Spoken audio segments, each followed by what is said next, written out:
आज से शुरू होने जा रहा है यूपी विधानमंडल का बजट सत्र। तो 11 बजे राज्यपाल के अभिभाषण से इसकी शुरुआत हो जाएगी। तो 22 फरवरी को विधानसभा में पेश होगा बजट। तो 22 फरवरी को विधानसभा में पेश होने वाले बजट पर पूरे प्रदेशवासियों की निगाहें और आज 11 बजे राज्यपाल के अभिभाषण के साथ विधानमंडल शुरू हो जाएगी। तो 22 फरवरी को पटल पर रखा जाएगा विधानसभा में बजट। तो 10 मार्च तक बजट सत्र चलेगा। कोरोना टेस्ट के बिना विधायकों की नो एंट्री।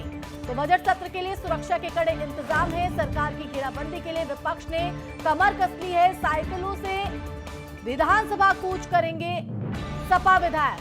तो किसानों के मुद्दे पर सरकार को विपक्ष घेरता नजर आएगा। कानून व्यवस्था और महंगाई पर भी घेरने की रणनीति विपक्ष की तरफ से। तो कई ऐसे मुद्दे हैं जिस पर विपक्ष सरकार को घेरता नजर आएगा। तो इन्हीं मुद्दों के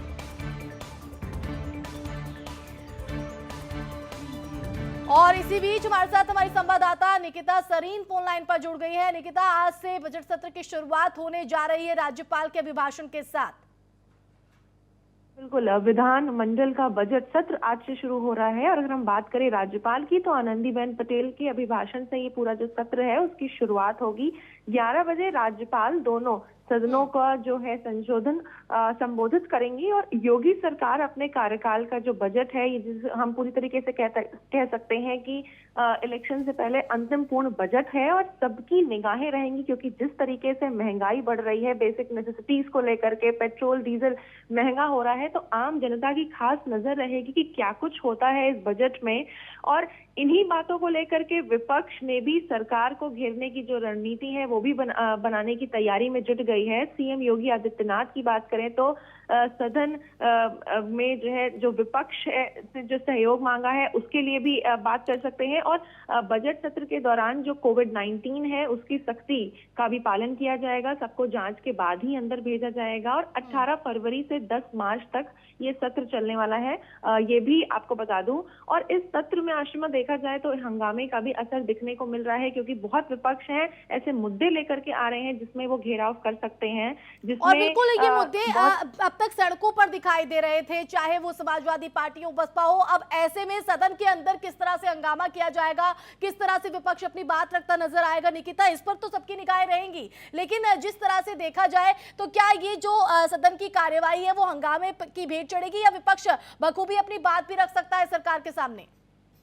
देखिए, यहाँ दोनों बातें अहम है क्योंकि जिस तरीके से कानून व्यवस्था, महंगाई और किसान आंदोलन को लेकर के सरकार को सपा ऑलरेडी घेरने के लिए तैयार है, वहीं जो तमाम चीजें हैं जैसे जिस तरीके से महंगाई बढ़ रही है वहां पर भी ये पॉइंट जरूर उठ सकते हैं। लेकिन अब देखना ये होगा कि सत्र के दौरान किस तरीके से अपनी चीजें रख सकेगी सरकार और विपक्ष पार्टी घेराव के लिए क्या क्या पॉइंट तैयार करेंगे। क्योंकि जिस तरीके से जो एंटी पार्टीज हैं वो लेकर के बहुत ज्यादा इस बजट को लेकर के आतुर है कि किस तरीके से आने चाहिए, इसको लेकर के पूरी सारी चीजें देखी जाएंगी। और जो 22 फरवरी है उसमें योगी सरकार अपना अंतिम बजट पेश करेगी। और 22 फरवरी को 11 बजे अगर मैं बात करूं तो वित्त मंत्री सुरेश खन्ना बजट पेश करेंगे और पेपरलेस होगा। सबसे अहम बात इस बार बजट की जो है कि इस बार पेपरलेस जो प्रधानमंत्री की योजना थी डिजिटल, उसको लेकर के पेपरलेस बजट पेश हो रहा है जिसकी तैयारियां भी हो चुकी थी। तो काफी अहम होने वाला है आशिमा ये ओवरऑल बजट है जिसमें जो पार्टीज हैं वो हंगामा भी कर सकती हैं क्योंकि जिस तरीके से मुद्दे आ रहे हैं महंगाई को लेकर के,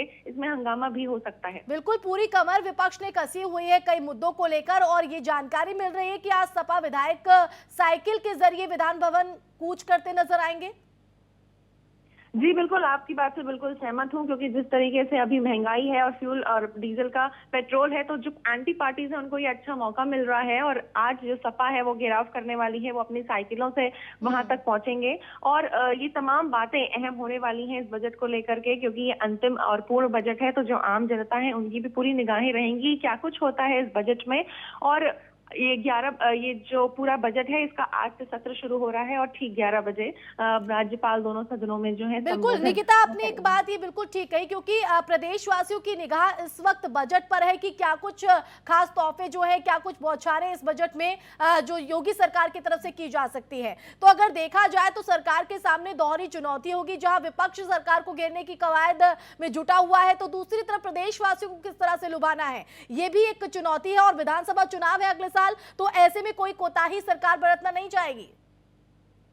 बिल्कुल, ये एकदम सही बात है, क्योंकि जिस तरीके से अब आने वाले चुनाव है और उसके पहले आप बजट पेश कर रहे हैं, तो एक तरफ कहीं न कहीं जहां आम जनता की नज़र होगी इस बजट को लेकर के, क्योंकि जिस तरीके से आम चीज़ें महँगी हो रही हैं, चाहे हम सब्जियों की बात करें, चाहे हम गैस जी। सिलेंडर्स की बात करें, चाहे हम फ्यूल्स की बात करें, तो जिस तरीके से ये सब महँगा हो रहा है, तो आम जनता कहीं न कहीं ज़रूर एक आग लगाई हुई है, एक नज़र बनाई हुई है कि ये सब चीज़ों में रियायत उन्हें ज़रूर मिले। तो वहीं जो विपक्ष पार्टियां हैं, वो जिस तरीके से घेराव करेगी, एक हंगामेदार बजट भी पेश हो सकता है। तो ये दोनों बातें अहम होने वाली हैं इस बजट को लेकर के, क्योंकि विपक्ष कई मुद्दों को लेकर सरकार का घेराव ऑलरेडी करने की जो रणनीति है वो बना रही है, और सपा के विधायक भी साइकिल से पहुंच रहे हैं विधानसभा। तो इन तमाम चीजों को लेकर के आशिमा, ये दोनों बातें सामने आ सकती हैं, और फिलहाल ये आने वाला वक्त ही बताएगा कि किस तरीके से क्या कुछ होने वाला है इस बजट को लेकर के। बिल्कुल निकिता, बहुत बहुत शुक्रिया जुड़ने के लिए। अपडेट आपसे लेते रहेंगे।